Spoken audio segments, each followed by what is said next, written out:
Eesmärgiks on siis peamiselt viia miinimumi siis tähtajaliste elamislubade väärkasutamise risk.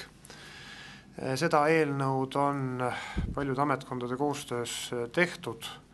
Meenutuseks siis nii palju, et eelmisel aastal suurenes Eestis märkimisväärselt siis see taotluste hulk, mis esitati siis tähtajaliste elamislubade saamiseks ja tulid välja päris mitmed kitsaskohad täna kehtivas 2008. aasta välismaalaste seaduses.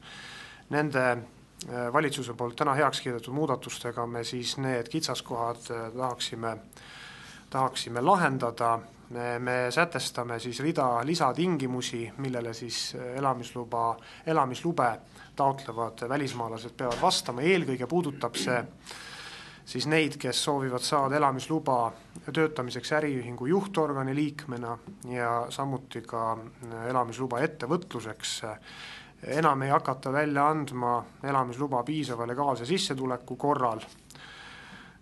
See lõppeb ära nende seaduse muudatuste vastuvõtmisel.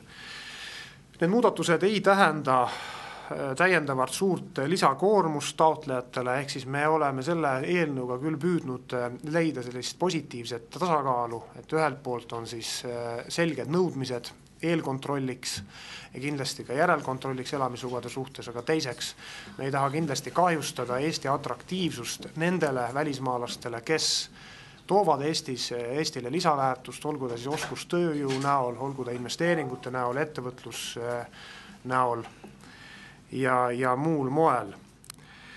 Need muudatused kavakohaselt peaksid jõustuma 1. juulil, ehk siis loodame parlamendi menetlus ei saa olema pikk, aga loomulikult ootan väga seda debatti, mis ka 2008. aastal oli tuline.